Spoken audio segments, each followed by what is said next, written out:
Next point. The malaria is caused by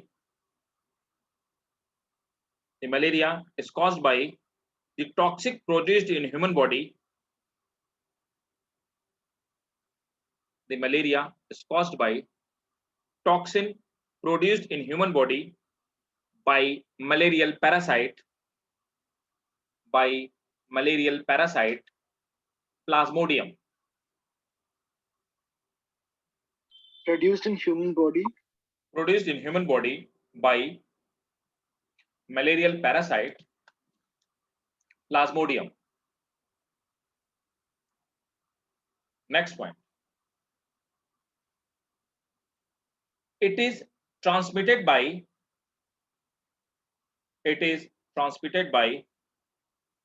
Anopheles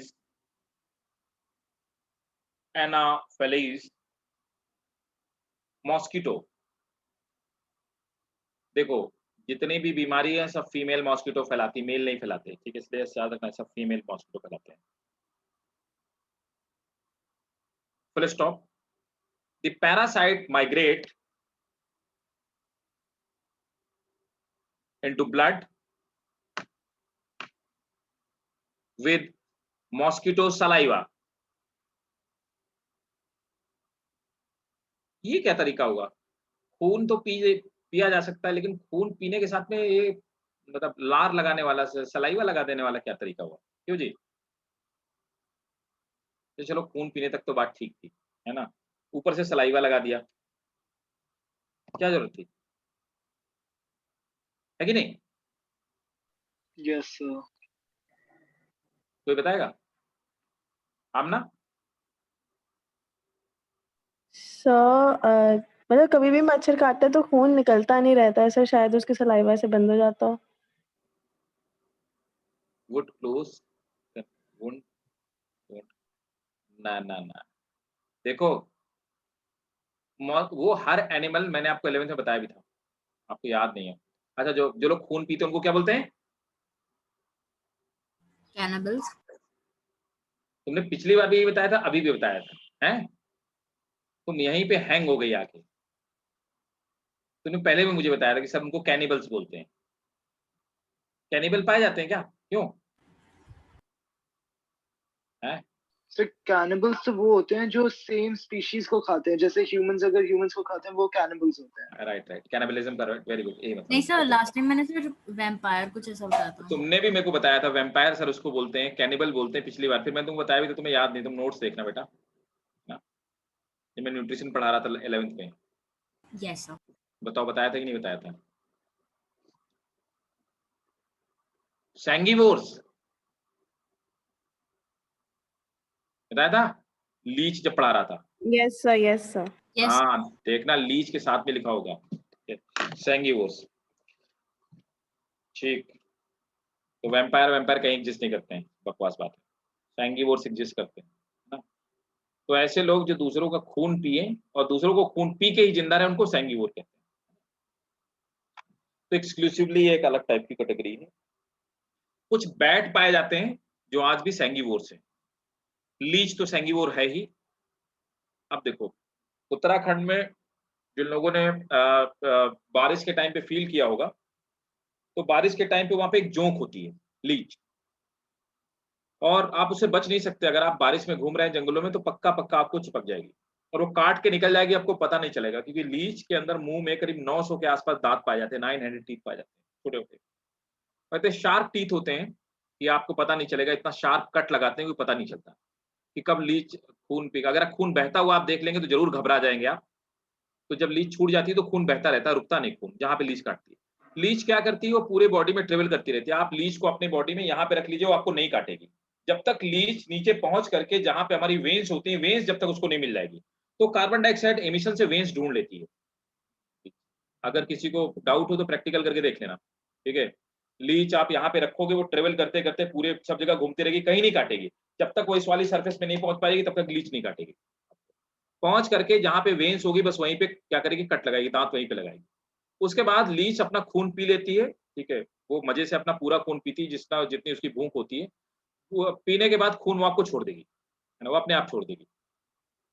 उसके बाद जहां लीच छोड़ेगी वहां से खून बहता रहेगा, खून बिल्कुल नहीं रुकने वाला, ठीक है।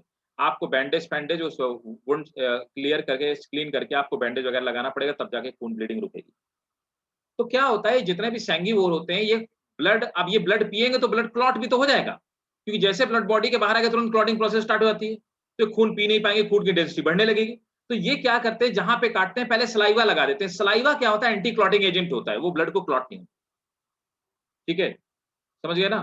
तो मॉस्किटो या बाकी जितने भी यस सर। सैंगीवोर होते हैं वो सलाइवा इसलिए लगाते हैं ताकि जिस प्रेडेटर को का खून पिया जा रहा है, जिसका जो उसका होस्ट है, उसका ब्लड क्लॉटिंग उसकी उस पार्ट पे ना स्टार्ट हो जाए, इसलिए सलाइवा लगाते हैं, समझ गए ना।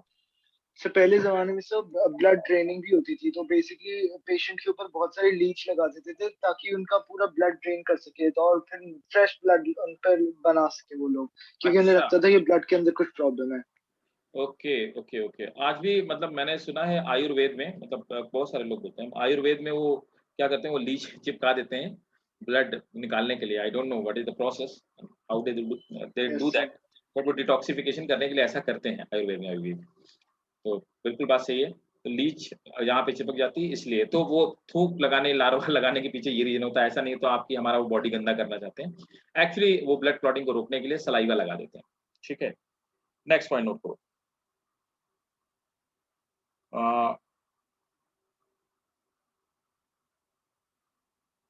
Next, there are 4 species of plasmodium, important है, there are 4 species of plasmodium, ठीक है। तो पहला हो गया हमारा प्लाज्मोडियम वाइवेक्स, प्लाज्मोडियम वाइवेक्स। दूसरा क्या होता है, प्लाज्मोडियम ओवेली, ठीक है। तीसरा होता है प्लाज्मोडियम मलेरिया,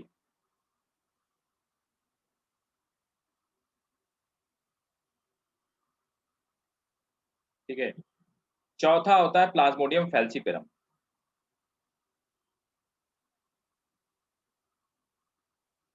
तो ये चारों प्लाज्मोडियम की डिजीज होती हैं, और भाई साहब ये सबसे ज्यादा खतरनाक है, दिस इज मैलिग्नेंट, याद रखना, दिस इज मैलिग्नेंट।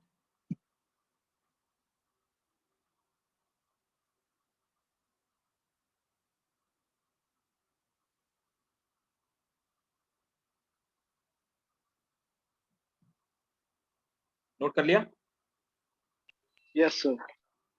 ओके। और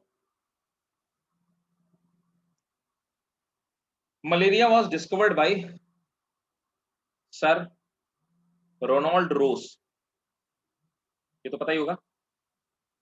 malaria was discovered by sir Ronald Ross, ठीक है ना। And he got Nobel Prize for the same in 1902। अब अगर कोई आदमी मुझे ये बता दे कि मलेरिया खोजा कहाँ गया, तो मैं समझ लूंगा कि वो पहले से डॉक्टर है, बस तक कोई सर अफ्रीका में। नहीं, कौन बताएगा मलेरिया कहाँ खोजा गया।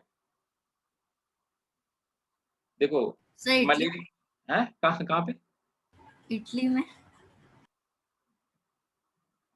तुम्हें सब चीज लगता है सब विदेशों में पाई जाती है क्या, सर है? इंडिया सर में। इंडिया में। मलेरिया का मतलब होता है मल एयर, यहाँ से टर्म आया मलेरिया। रोनाल्ड रोज खुद में मर गया मलेरिया से, ठीक है। तो रोनाल्ड रोज को मलेरिया हो गया था। मलेरिया खोजा गया इंडिया में, यूपी में एक जगह है फिरोजाबाद, सुना है नाम, चूड़ियों के लिए फेमस है, यस सर। यस सर सुना है। बैंगल सिटी, ठीक है, फिरोजाबाद, ठीक है, आगरा के पास पड़ती है ना। फिरोजाबाद में रोनाल्ड रॉस साहब ने मलेरिया खोजा था। और मलेरिया इसमें हुआ मल एयर, क्योंकि जहाँ मतलब गंदगी होती थी ना, वहीं पे फैलता था मलेरिया, तो ऐसे मलेरिया खोजा गया, ठीक है, राइट। तो उनको नोबेल प्राइज मिला था, याद रखेंगे। और नेक्स्ट पॉइंट करो, Plasmodium complete life cycle in 2 host.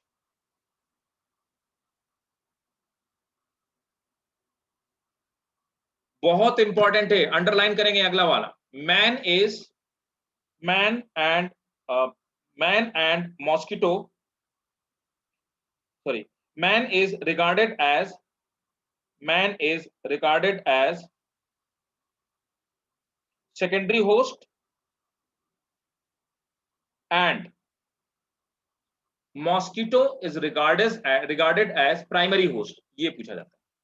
Mosquito, man is regarded as secondary host and mosquito is regarded as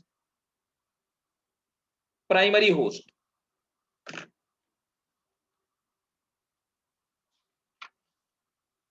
ठीक भाई, लाइफ साइकिल समझ में आ गई? Yes sir. इन्फेक्टिव स्टेज समझ में आ गया, हीमोजोइन आपको समझ में आ गया है ना? तो ठीक है, अब अगला आ जाते हैं एस्कैरियसिस। अच्छा, इसका एक पॉइंट और लिख लेना, ये भी बहुत इंपॉर्टेंट पॉइंट है। इसका जो रिजर्वायर होता है, जहाँ पे रिजर्व जिसमें पाया जाता है, वो एंटीलोप में पाया जाता है। फीमेल एंटीलोप होता है, एक मिनट मुझे चेक कर लें एक बार। एंटीलोप ही शायद इसका रिजर्वायर होता है, मैं एक बार चेक कर लेता हूँ।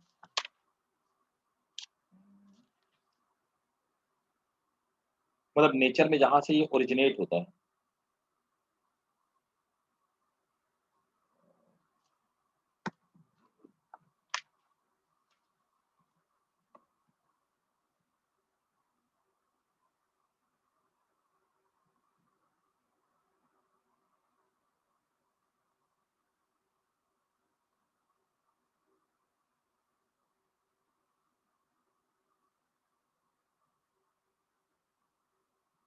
अभी लिखना मत, मैं आपको चेक करके बताऊंगा, है ना? एक बार क्रॉस चेक कर लूंगा। तो डिजीज वाले में थोड़ा सा समझ कर रहना पड़ता है, सब एक जैसी डिजीज लगती हैं, तो मैं चेक करके कहता हूँ। आई थिंक इसका जो रिजर्वायर है वो एंटीलोप ही है, जहाँ से ये ओरिजिनेट हुआ। एंटीलोप अभी मुझे दिख नहीं रहा कहीं पे, एक बार चेक करूंगा। ठीक है, चलो अगला आ जाते हैं। नेक्स्ट गूगल पर डिजीज लिखा है, सर अल्जीरिया पर मिला था। क्या क्या? सर अल्जीरिया में डिस्कवर हुआ था ये एक बंदा, मतलब गूगल पर लिखा रहा है। कहाँ पे, किस वाली बुक में लिखा है? सर LAVERAN के नाम से एक बंदा है, उसने कॉन्स्टेंटीन अल्जीरिया में ढूंढा था 880 में। अच्छा, हालांकि यस मे भी हो सकता है कोई वेरिएंट ढूंढा उड़ा हो, है ना? लगी यस सर। ये डिस्कवरी बड़ी फेमस डिस्कवरी है मलेरिया वाली, और रोनाल्ड रॉस साहब को खुद में मलेरिया हो गया था, है ना? इन्होंने इसको यहाँ पे डिस्कवर किया इंडिया में।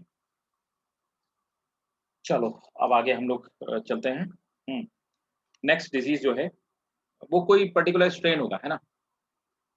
Yes sir. और प्लाज्मोडियम वाइवेक्स, यही वाला दूसरा वो मलेरिया। लिखा है सर, रोनाल्ड रॉस ने सुंदराबाद में ढूंढा था। हाँ राइट, वो भी वहीं पे यस सर। सिकंदराबाद उसी का पार्ट है, जगह है पर्टिकुलर सिकंदराबाद, यस वहीं सर। पर। Yes sir. अगर सुना होगा वहाँ पे सिकंदरा में, वो पता नहीं किसका मकबरा बना हुआ है सिकंदरा में। तो नेक्स्ट यस डिजीज सर। कौन सी? नेक्स्ट कौन सी भाई? एस्कैरियोसिस है क्या? नहीं, अमीबियोसिस। Yes sir. अमीबियोसिस, अमीबियोसिस पता है आपको? खैर अमीबियोसिस हम लोग बहुत बार पढ़ चुके हैं। देखो नेक्स्ट है भाई साहब अमीबियोसिस। अमीबियोसिस क्या होती है? इसी को हम लोग बोलते हैं अमीबिक डायसेंट्री।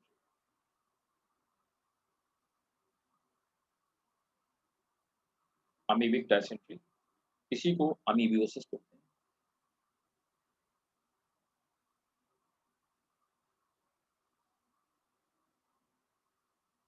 अमीबियोसिस, है ना? इसको हम अमीबियोसिस बोलते हैं, राइट? और अमीबियोसिस मतलब अमीबा का इन्फेक्शन होता है, ठीक है? तो मैंने आपको इवन लास्ट क्लास में लास्ट ईयर भी पढ़ाया था, तो मैंने आपको बताया था कि एक अमीबा में जिसको हम लोग पढ़ते हैं, जिस अमीबा को डिस्कवर किया गया है, जिसको पढ़ते हैं, जो रिप्रेजेंटेटिव ऑर्गेनिज्म है, प्रोटोजोआ का भी जो रिप्रेजेंटेटिव ऑर्गेनिज्म है वो है एंट अमीबा हिस्टोलिटिका, ना? तो ये है एंट अमीबा हिस्टोलिटिका, एंट अमीबा हिस्टोलिटिका। तो एंट अमीबा हिस्टोलिटिका ही वो अमीबा है जो डायसेंट्री कॉज करता है। तो मैं आपको बता देता हूँ ये करता क्या है। ये गंदे पानी में पाया जाता है, मतलब कंटामिनेटेड वाटर में होता है। तो जहाँ पे अच्छा मेनली उस कंटामिनेटेड वाटर में जिसमें ऑर्गेनिक पार्टिकल्स ज़्यादा पाए जाते हैं, तो उन ऑर्गेनिक पार्टिकल वाले में पाया जाता है, ये ऑर्गेनिक पार्टिकल खाता है और ये कंटामिनेटेड वाटर के थ्रू ह्यूमंस की बॉडी में चला जाता है। फिर ये ह्यूमन के गट के थ्रू जाता है इंटेस्टाइन में। इंटेस्टाइन में जाने के बाद इंटेस्टाइन की जो वॉल होती है उसमें छेद करता है, पंक्चर करता है। पंक्चर करने के बाद क्या करता है, अंदर की तरफ पेनिट्रेट कर जाता है। पेनिट्रेट करने के बाद वहाँ पे सिस्ट बना लेता है। सिस्ट क्या होता है, अपने चारों तरफ एक हार्ड कवरिंग बना लेता है। हार्ड कवरिंग बनाने के बाद वहाँ डिवाइड करता है ना, मल्टीपल फिजन जो मैंने आपको बताया था। सिस्ट पहले बनाएगा, फिर मल्टीपल फिजन करेगा, उसका रप्चर होकर के बहुत सारे अमीबा बाहर आ जाएंगे। तो जब ये पंचर करता है तो वहाँ पे छेद हो जाता है, जिससे ब्लड कैपिलरी रप्चर हो जाती है, तो ब्लड आता है और साथ में म्यूकस सीक्रेट होता है। तो स्टूल में ब्लड और म्यूकस जब आने लगे तो इसका सिम्पटम का मतलब ये होता है कि अमीबियोसिस किसी भी बंदे को हो रहा है। ठीक है, क्लियर? Yes sir. ठीक है, नोट करेंगे। Amoebiasis is caused by polluted drinking water. Mainly इसी से होता है। Amoebiasis is caused by polluted drinking water.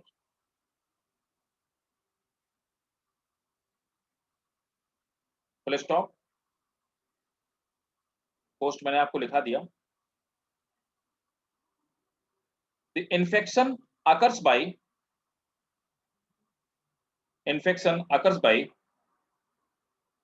ingesting cyst with food and water.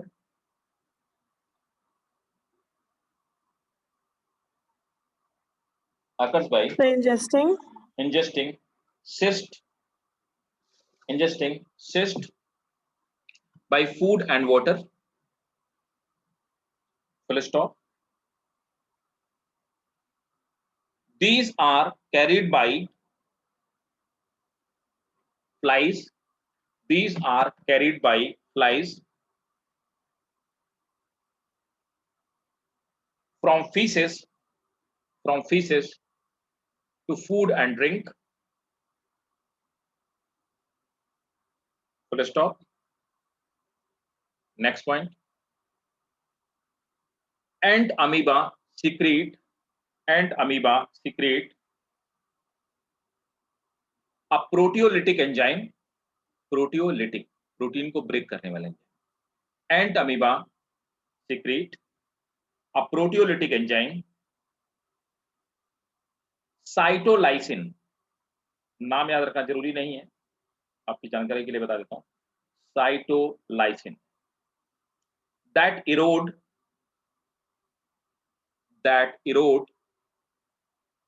mucous membrane of intestine.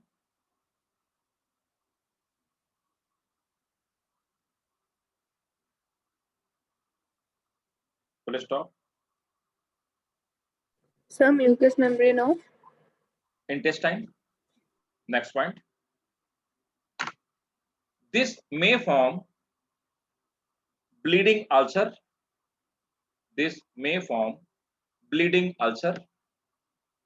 And causes dysentery.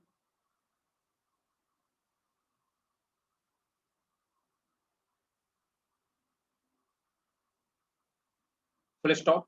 Patient passes out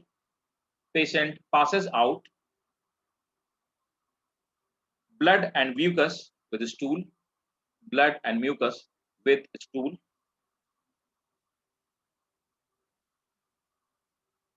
Next point.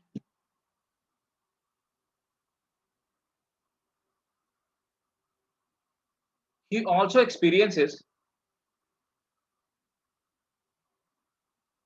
severe pain in abdomen, fever, nausea,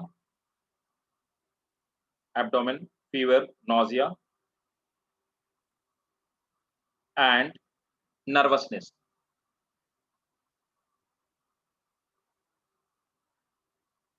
ठीक है, तो ये था हमारा अमीबियोसिस। Next क्या है? Ascariasis.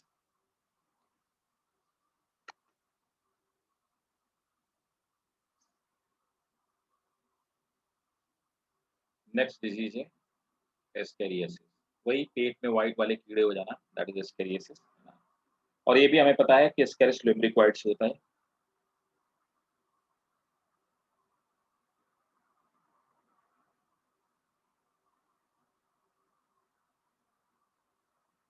Ascaris लुम्ब्रिक्वाइड, ठीक है। तो देखो मैं आपको बता दूं, अब इतना सारा कंटेंट है रटने वाला, यहाँ किस चीज पे फोकस करना है नीट के लिए, तो मैं बता रहा हूँ। बाकी तो आपसे डिजीज पूछी जाएगा, आपको सिम्टम सिम्टम सब लिखने पड़ेंगे बोर्ड में अगर पूछा जाए।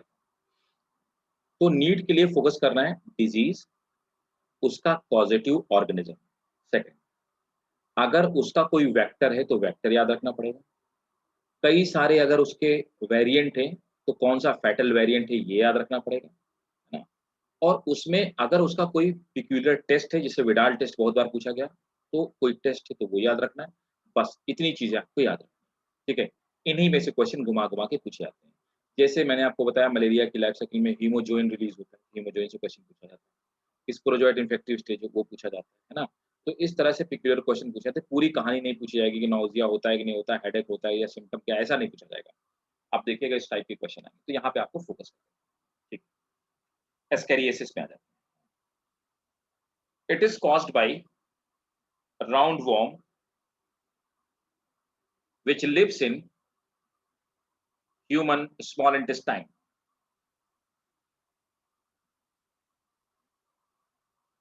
सही वाला पॉइंट एक बार रिपीट कर दीजिए। It is caused by a roundworm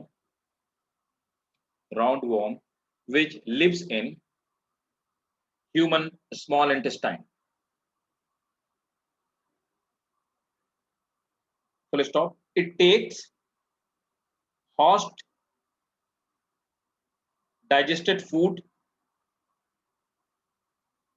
It takes host, तो हमारी बॉडी का जो डाइजेस्टेड फूड होता है उसको ये खुद ले लेता है। It take host digested food through mouth. Full stop. A man get infected by Ascaris egg with food and water. So Yes, infected egg by food and water. देखो कुछ बच्चे क्या होते हैं, मिट्टी में सामान गिर गया उठा के मुंह में भर लिया, या फ्रूट और वेजिटेबल प्रॉपर वॉश नहीं किया वैसे खा लिया। तो ये लोग क्या करते हैं, ये जितने सारे फ्रूट और वेजिटेबल आपको दिखाई देते हैं ये नाले में साफ करते हैं। नाले में फीसेज स्टूल बह रहे हैं, उसमें वो अमीबा भी बह रहा है, उसमें वो सब बह रहा है, ठीक है ना। और पब्लिक क्या करती है, आपने बिना अच्छी तरह से प्रॉपर वॉश किए हुए खा लिया, अब उसमें क्या हुआ, कहीं पे एग उसका रह गया, बस इन्फेक्शन वहीं से हो गया। ऐसे इन्फेक्शन होता है, ठीक है। बड़े सिटीज में इसलिए प्रॉब्लम होती है क्योंकि वॉशिंग का तरीका वही, उस नाले के किनारे, वो यमुना के किनारे साफ हो रहा है, उसमें सब में यही मिक्स है, ठीक है। That's how infection takes place. Egg hatches in host intestine in few hours and liberate larva.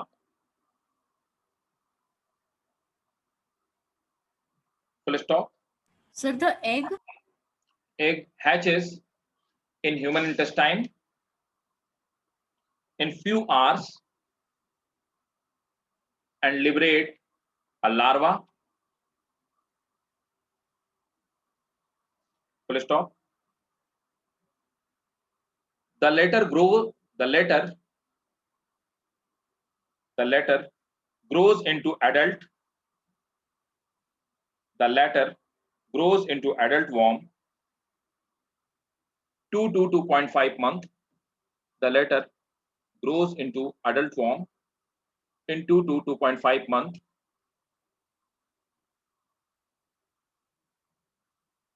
Let's stop. The adult worm is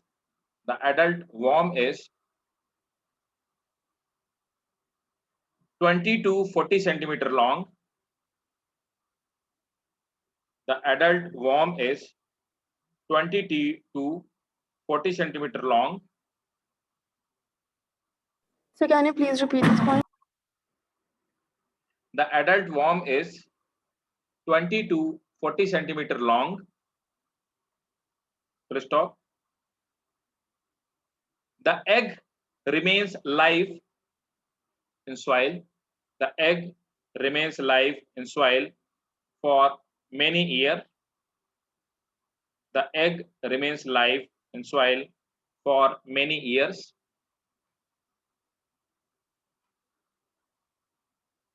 Next point. It causes weakness, anemia.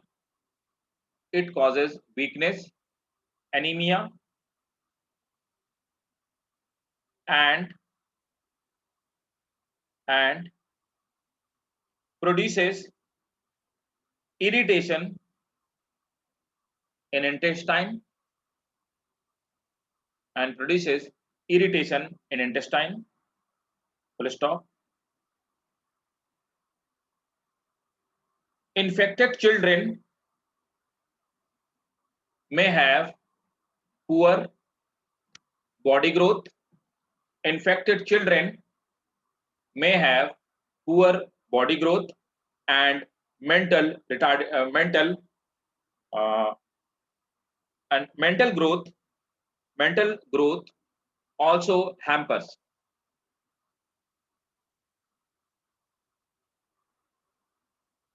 ठीक है, सर इसमें मेंटल कैसे effect होता है? अब छोटे बच्चे को होते हैं ज्यादा, ठीक है। अब क्या हुआ, बच्चे को चाहिए न्यूट्रिशन। अब न्यूट्रिशन तो खा जा रहा है वॉर्म, न्यूट्रिशन तो वो शेयर कर रहा है। जब वॉर्म पूरा न्यूट्रिशन खा जाएगा तो बच्चा खाना तो खाएगा, उसको न्यूट्रिशन नहीं मिलेगा, तो बॉडी की ग्रोथ भी डेवलप नहीं होगी और उसकी मेंटल ग्रोथ भी डेवलप, क्योंकि छोटे बच्चे में तो मेंटल ग्रोथ न्यूरॉन्स डेवलप हो रहे होते हैं। ठीक है, अब आ जाते हैं भाई साहब एलिफेंटियासिस या फाइलेरिया। सो बेसिकली ये इन्फेंट्स को ही होता है? हाँ, मेनली 14 साल तक के बच्चों में ज्यादा, प्रैक्टिकली मैं बात बता रहा हूँ, 14 साल तक के बच्चों में है ना चांसेस ज्यादा होते हैं इसके होने के।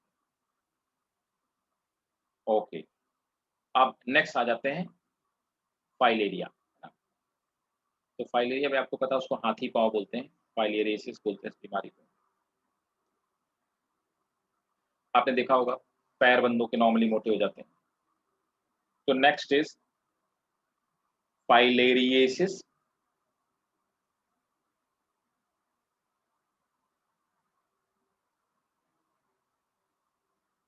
इसी को एलिफेंटियासिस कहते हैं।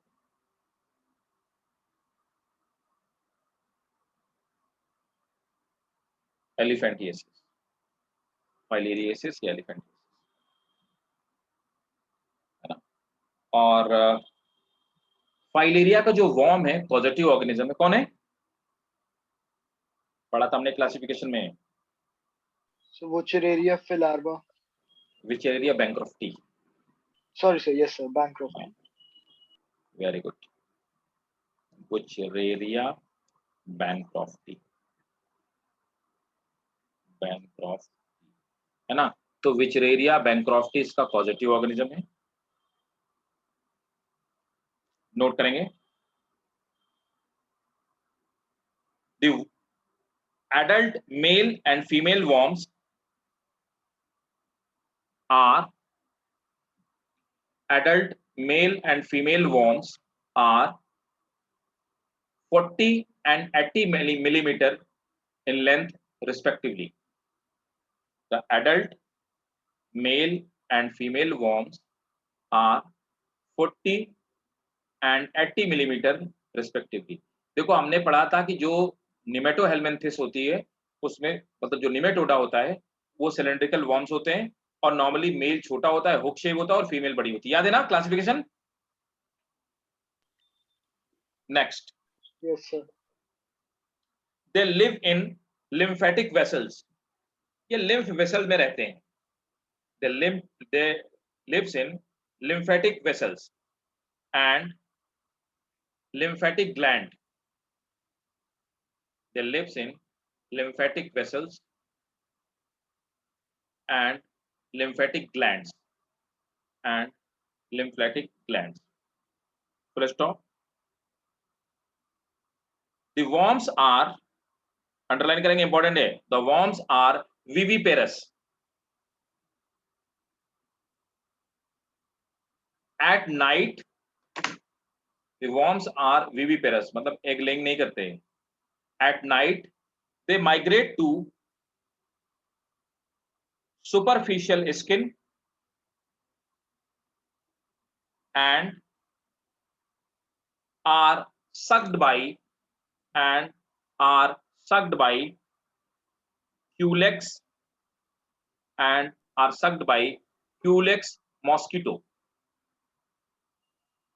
which Sir, is migrate to superficial vessels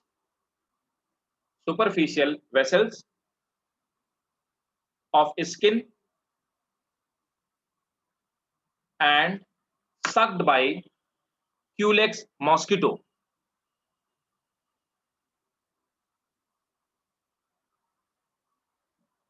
Full stop. Culex is intermediate host and vector. तो याद रखना, पूछा जा चुका कौन फैलाता है मैच द फॉलोइंग में, तो फाइलेरिया क्यूलेक्स फैलाता है, मलेरिया एनोफिलीज फैलाता है. ठीक है, तो ये नॉक्टर्नल होते हैं. ये दिन के टाइम पे बॉडी के अंदर वाले पार्ट में पाए जाते हैं और रात के टाइम पे बॉडी की सरफेस पे पाए जाते हैं. इसीलिए रात के टाइम पे इनको टेस्ट कर पाना ब्लड में ज्यादा आसान होता है, ब्लड सैंपल में ज्यादा आसानी से आते हैं. डे टाइम पे ब्लड सैंपल में आने के चांसेस कम. तो नॉक्टर्नल वॉर्म. नेक्स्ट नोट करेंगे. In acute cases, filaria causes fever,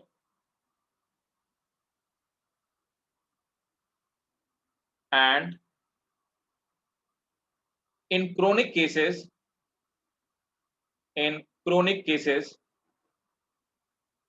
they block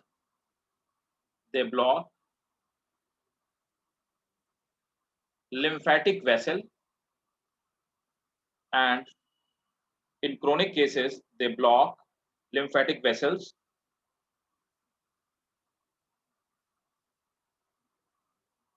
full stop. They causes enormous swelling of affected part, which may be arms, foot, or scrotum, which may be arms, foot, or scrotum.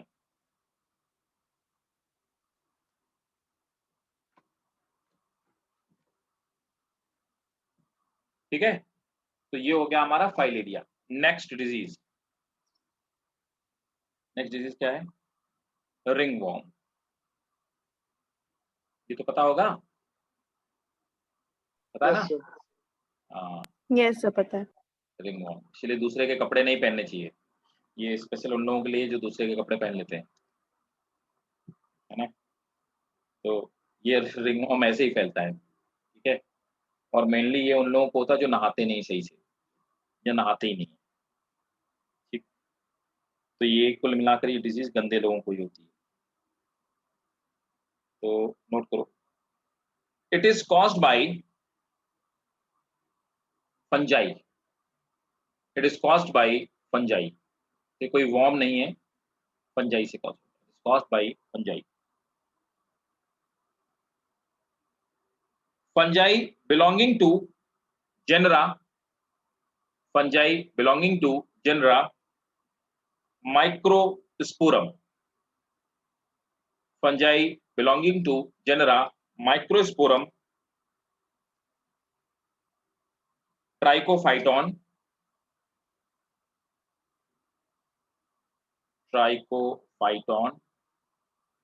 fungi belonging to genera Microsporum, Trichophyton, and Epidermophyton. Epidermophyton are responsible for the ringworm, are responsible for the ringworm in human.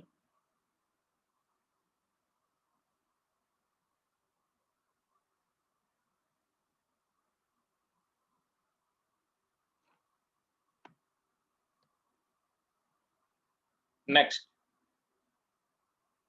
symptoms, appearance of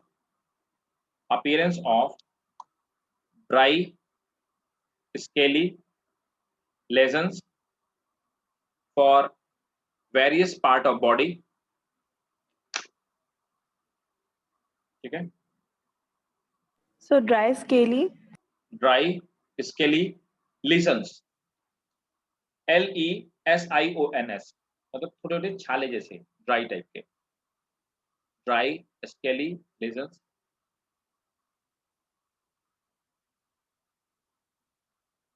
हाँ बिल्कुल, ये बहुत infectious है, self curable नहीं है M3। Dry scaly lesions in the various part of body, है ना। Infection takes through towel, cloth, comb,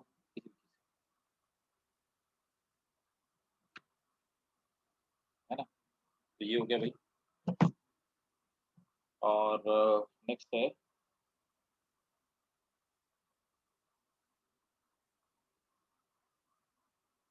तो मेनली क्लॉथ से होते हैं। और चेक करो कोई डिजीज है।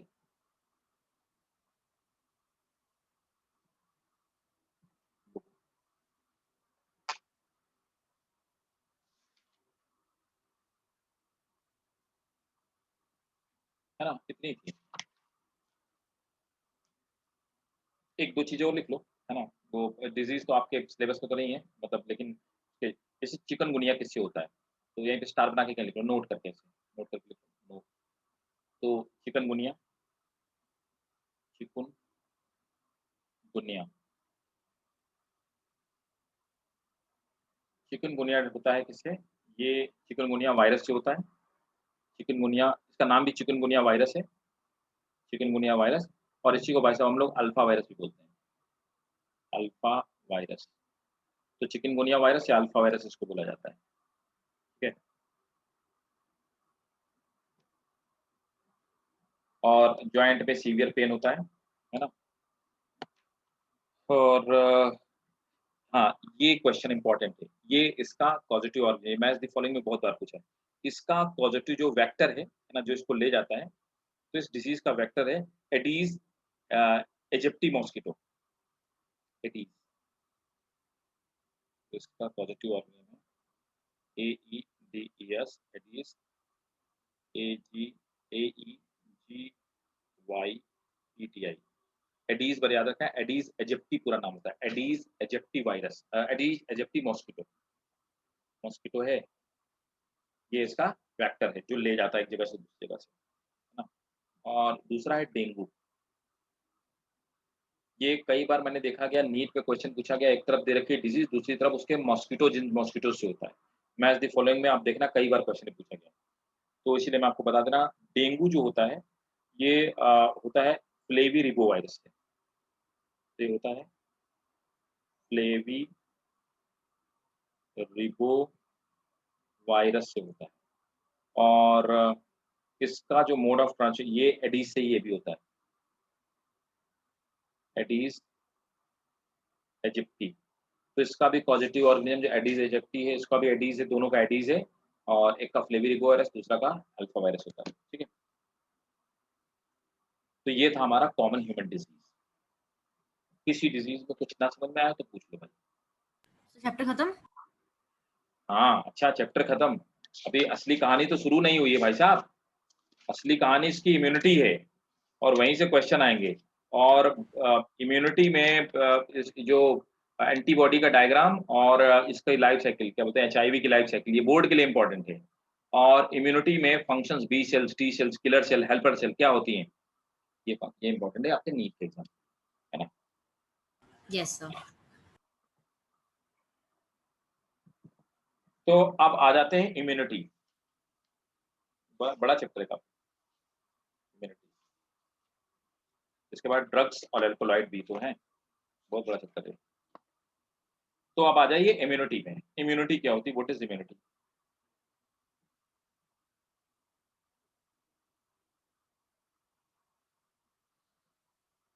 बोलो भाई। So the इम्यूनिटी क्या? power to resist any dysfunctioning in our body. Right, very good. इसको भी हम बोलते हैं इम्यूनिटी बोलते हैं, सही बताया आपने। तो इम्यूनिटी, तो देखो इम्यूनिटी होती क्या है, पहले इसकी डेफिनेशन नोट कर लीजिए। Immunity, this is ability of body, this is ability of body to fight against disease causing organism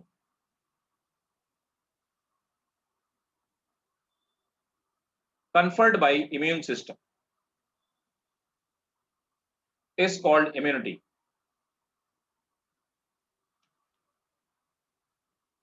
Next point, the study of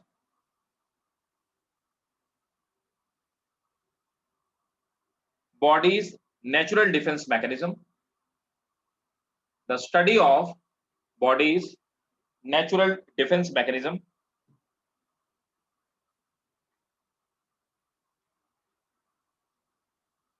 against pathogen and toxic molecule, against pathogen and toxic molecule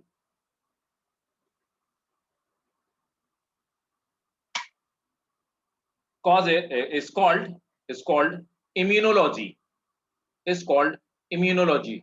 Toxic material या molecule, toxic molecule is known as immunology.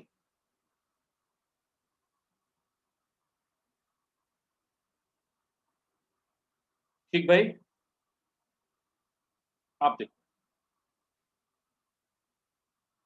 Types of immunity. Immunity कितने type की होती है?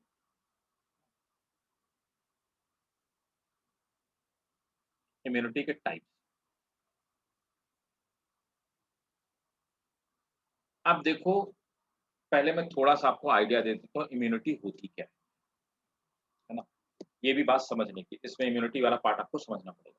ठीक है, बाकी वाला part समझने लायक नहीं था, ड्रग्स वाला भी पार्ट कुछ समझने का नहीं है, डिजीज वाले में कुछ खास समझने वाला नहीं था, लेकिन ये समझने वाला पूरा समझने वाला पार्ट। होता क्या है कि हमारे अंदर इम्यूनिटी कैसे पैदा होती है? तो एग्जाम्पल के तौर पे जैसे हमको कोई बीमारी हो गई या कोई सी भी डिजीज हो गई, अपन बाहर गए और किसी दूसरे इन्फेक्टेड आदमी से हमारे अंदर डिजीज हो गई। अभी क्या हुआ कि हम बीमार पड़ गए। अब वो डिजीज कोई सी भी हो सकती है। अब उस डिजीज का पैथोजन जो भी था, बैक्टीरिया, वायरस, कोई भी, वो हमारी बॉडी के अंदर चला गया। हमारी बॉडी में उसको मारने के लिए, उस पैथोजन को मारने के लिए एक स्पेशल टाइप की प्रोटीन पैदा हो। उन प्रोटीन्स को एंटीबॉडी कहा जाता है और वो एंटीबॉडी का लाइफ स्पान होता है। तो एग्जाम्पल के तौर पे मैं ये कहता हूँ कि आप मार्केट में गए और आपको कोई पर्टिकुलर डिजीज किसी इन्फेक्टेड आदमी से हो गई, हम बीमार हो गए, थोड़े दिन बेड पे पड़े रहे, तो हमारी डब्ल्यूबीसी ने हमारे ब्लड के अंदर एक उस पैथोजन से फाइट करने के लिए एक प्रोटीन बनाई, उसको एंटीबॉडीज बोलते हैं, और एंटीबॉडीज हमारी बॉडी में पैदा हो गई। अब क्या हुआ, दोबारा फिर से वही बीमारी हमारी बॉडी में आई, तो दोबारा जब आएगी तो हमारे पास पहले से उसी बीमारी के लिए एंटीबॉडीज हैं, तो वो हमको दोबारा इन्फेक्ट नहीं कर पाए। तो मैं कहूंगा कि इस डिजीज के खिलाफ मेरे शरीर में क्या इम्यूनिटी पैदा, तो इस तरह से एंटीबॉडीज डेवलप होती आती है, इम्यूनिटी पैदा होती है। हम जितना अपनी बॉडी को एक्सपोज करेंगे उतना ही ज्यादा इम्यूनिटी हमारी ज्यादा स्ट्रांग होती जाएगी। इटली जैसे कंट्री में, जर्मनी जैसे कंट्री में कोरोना के टाइम पे डेथ केसेस, डेथ रेट इसलिए ज्यादा थी क्योंकि वो लोग बहुत हाइजीनिक रहते हैं। आप जितना हाइजीनिक रहोगे उतने ही कम आपकी बॉडी में एंटीबॉडीज पैदा हो। आप देखिए, आप अपने बच्चे को बहुत हाइजीनिक वे में रखते हैं और बहुत हाइजीनिसिटी में रखते हैं और बहुत हाइजीन का ध्यान रखते हैं, बड़ा साफ सुथरा रखते हैं। आपका बच्चा नॉर्मली बारिश में खेलने जाता है या बाहर खेलने जाता है और वो बीमार हो जाता है आपके घर में, वो बच्चा बीमार हो गया, पड़ा हुआ बेड पे, नाक बहा रहा है ना। नॉर्मली ज्यादा सोफिस्टिकेटेड बच्चे ऐसे आप देखोगे पूरी सर्दी भर नाक बहाते रहते हैं, क्योंकि उनकी इम्यूनिटी वीक होती है। मैं आपको दिल्ली एनसीआर का केस विशेष बता रहा हूँ, क्योंकि मैं बच्चों को, इतने सारे बच्चों को पढ़ाता हूँ। आप देखोगे मैक्सिमम जितने सोफिस्टिकेटेड बच्चे हैं या तो सोफिस्टिकेटेड फैमिली से जितने बच्चे होते हैं और या जितना सोफिस्टिकेटेड वे में रहने वाले बच्चे होते हैं, वो सब बच्चे नाक बहाते रहेंगे पूरी सर्दी में, है ना? और आप देखिए कि जो कूड़ा बिनने वाला बच्चा होता है, आप में से जो लोग दिल्ली से होंगे आपने देखा होगा कि सुबह बेचारा वो मुँह भी नहीं धोता है। वो सुबह 6 बजे 7 बजे उठ करके वो सीधे कूड़ा बिनने वो बोरा लेकर के चला जाता है। दिन भर कूड़ा बिनता रहता है, उसको पता भी नहीं वो क्या कर रहा होता है, इतने छोटे-छोटे बच्चे होते हैं और like through out time they remains in highly unhygienic conditions और वो कूड़े के ढेर पे खेलते रहते हैं। आप देखो उनको बुखार नहीं आता। रीज़न क्या होता है कि उनकी बॉडी इतने टाइप के पैथोजन से एक्सपोज़ हो चुकी होती है कि उनकी बॉडी में इतने टाइप की इम्यूनिटी डेवलप हो चुकी होती है और immunity there are unlimited type of number of immunities, है ना? तो अप्रॉक्सिमेटली 70,000 टाइप की इम्यूनिटीज़ हमारी बॉडी में एंटीबॉडीज़ पैदा हो सकती हैं। तो जितनी तरह की इसलिए उनका इम्यून सिस्टम कंपैरेटिवली ज़्यादा स्ट्रॉन्ग। इंडिया में लोग अनहाइजीनिक वे से ज़्यादा रहते हैं, है ना? तो इसलिए उनकी बॉडी में इम्यूनिटी ज़्यादा थी, इसीलिए लोगों की मरने की जो रफ्तार की रेट थी वो कम थी। ज़्यादातर जो डेथ कोरोना की वजह से हुई, उसमें मेनली वो लोग थे, पहले वो जो ज़्यादा सोफिस्टिकेटेड थे, जिनके अंदर इम्यूनिटी वीक थी। दूसरे जो डायबिटिक या ज़्यादा या बीमार थे और तीसरे लोग जिनका विल पावर कमज़ोर। चौथे टाइप के लोग बच गए, ठीक है? इसमें बहुत सारे ऐसे लोग भी मर गए जिनका विल पावर कमज़ोर था, हार्ट अटैक होने से। यूथ बच्चे, लड़के टाइप के लोग, है ना? यूथ जो मरे हैं उनके पीछे ये रीज़न है ना? इंडिया में हाइजीनिसिटी का मतलब आप तो ख़ैर सोच ही नहीं सकते हो। आप देखते हो कि मतलब लाइक इन अच्छी-अच्छी जगहों पे वो एक क्या बोलते हैं वो पानी पूरी वाला बार-बार उसमें हाथ घुसड़ रहा है, लड़कियाँ खा रही हैं उसको बार-बार। इतना अनहाइजीनिक है और मतलब पता नहीं उसने हाथ धोए हैं कि नहीं धोए, है ना? लेकिन पब्लिक खाए जा रही है। तो ये इम्यूनिटी का सिनेरियो है। तो इसीलिए इंडिया में लोग अनहाइजीनिक वे में खाने-पीने में और रहने में भी अनहाइजीनिक रहते हैं। इसलिए उनकी इम्यूनिटी ज़्यादा पावरफुल है, इसलिए कोरोना से लोग कंपैरेटिवली कम मरे। That is the real cause behind. तो कुल सर मिलाकर इसलिए के जो है हाँ इसलिए जी, सर बच्चे जो होते हैं इंडिया के अंदर जो स्लम्स में रहते हैं उनको मेजोरिटी ज्यादातर जो है वो ऑलरेडी हेपेटाइटिस से जो है इम्यूनाइज हो गया होता है क्योंकि वाटर्स के अंदर उन लो डोसेज में हेपेटाइटिस बी मिलता रहता है। बिल्कुल, बिल्कुल, बिल्कुल, एकदम सही कह रहे हो, सही कह रहे हो। तो इसीलिए जो स्लम्स में बच्चे रहते हैं, उनकी इम्यूनिटी बहुत स्ट्रॉन्ग होती है कंपैरेटिवली बाकी जो लोग हाइजीनिक वे में रहते हैं। और जो जितना ज़्यादा हाइजीनिक रहता है, उसकी इम्यूनिटी इसलिए ज़्यादा हाइजीनिक रहना भी मतलब इसका ये मतलब नहीं कि नहाना बंद कर दो, है ना? इसका ये मतलब है कि बहुत ज़्यादा हाइजीनिक होना, बहुत ज़्यादा सोफिस्टिकेटेड होना भी बॉडी के लिए खतरनाक है। इसलिए नेचुरल जो वे में जो लोग रहते हैं, उनकी इम्यूनिटी ज़्यादा स्ट्रॉन्ग होती है कंपैरेटिवली। ठीक, तो इस तरह से इम्यूनिटी हमारी बॉडी में डेवलप हो जाती है ना?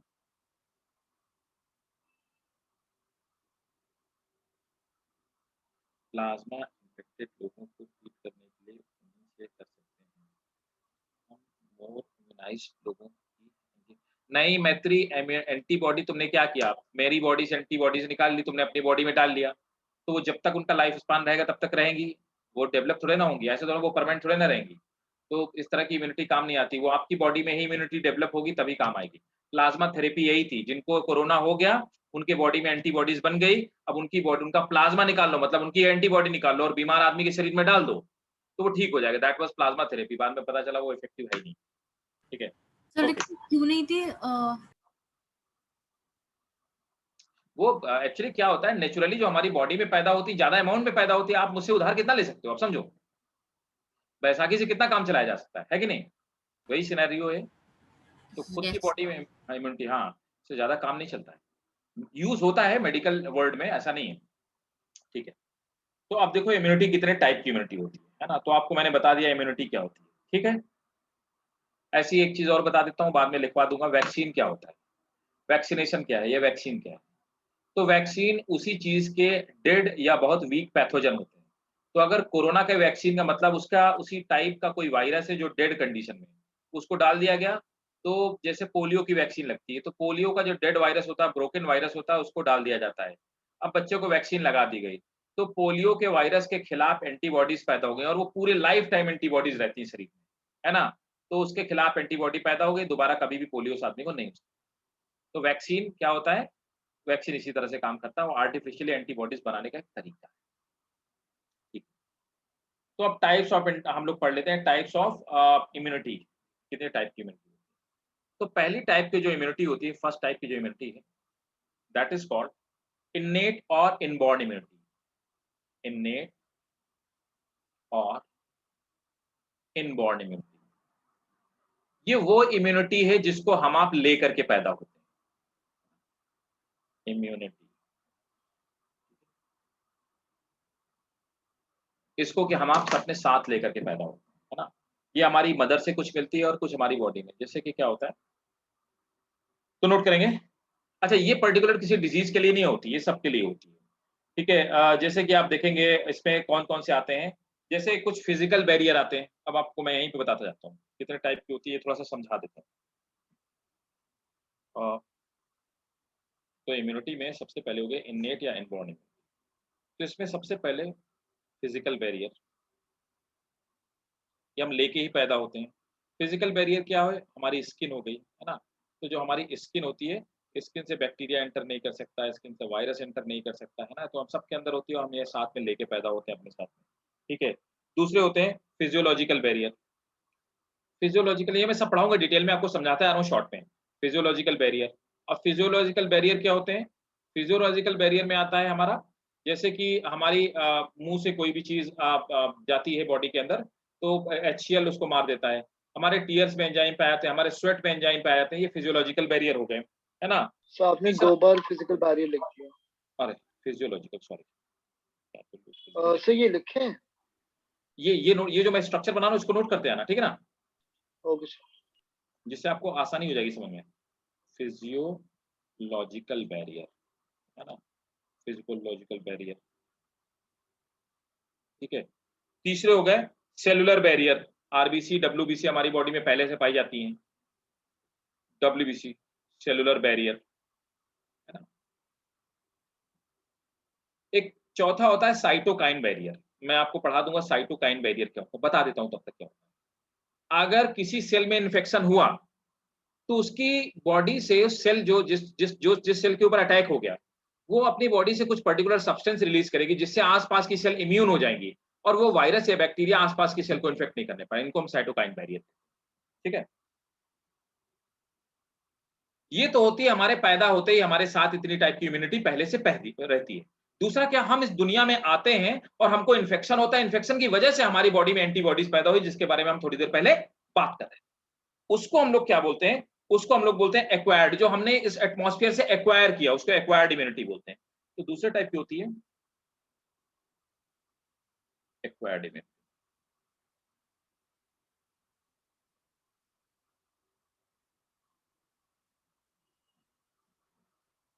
एक्वायर्ड इम्यूनिटी क्या होती है? ये वो इम्यूनिटी होती है जो हमारी बॉडी में बाद में मिलती है। ये दो तरह की होती है, जो मैत्री अभी कह रही थी,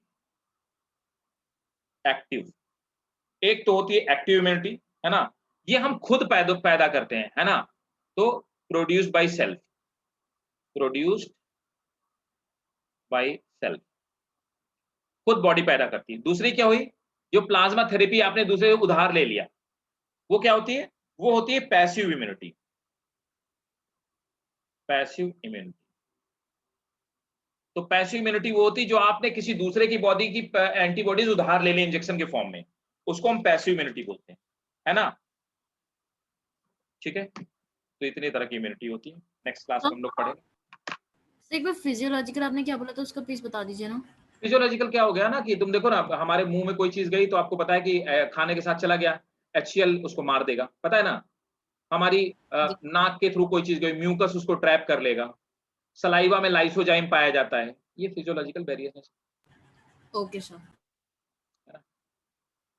ठीक भाई, सबको समझ में आया? Yes sir. Tisha, yes sir. और cytokine cytokine barrier? Cytokine barrier क्या होता है? ये साथ ये साइटोकिन में जैसे किसी सेल को इन्फेक्शन हुआ, है ना? तो उस सेल को तो डैमेज हो गया, वो तो मर गई, लेकिन उस सेल मरने से पहले कुछ स्पेशल टाइप के प्रोटीन रिलीज कर देती है। वो प्रोटीन आसपास के सभी सेल्स में फैल जाती है और वो सभी जो आसपास की सेल्स हैं उनकी प्लाज्मा मेम्ब्रेन की कैरेक्टरिस्टिक को चेंज कर देती है, जिससे कि वायरस इस इन्फेक्टेड सेल से बाकी आसपास की सेल को इन्फेक्शन ना करने पाए। इसको साइटोकाइन बैरियर बोलते हैं। मैं डिटेल में सब पढ़ाऊंगा पूरा, ये मैं सिर्फ आपको बता रहा था कितने टाइप की इम्यूनिटी होती यस सर। ओके है, ठीक सर। है? क्लियर है सबको? Tisha, Devyanshi, yes sir. ठीक है? तुम लोग कुछ पूछते नहीं हो, आवाज नहीं आती तुम लोग की। अनुष्का, क्लियर है? जी सर, वो साइटोकाइनिन था, वो आपने बता दिया। अच्छा ठीक है, चलो कोई नहीं है तो ऐसा करना है, इसको फिर से पढ़ना जा करके और नेक्स्ट क्लास में मिलते हैं, इसको कंटिन्यू करेंगे, ठीक है ना? इम्यूनिटी। Bye sir.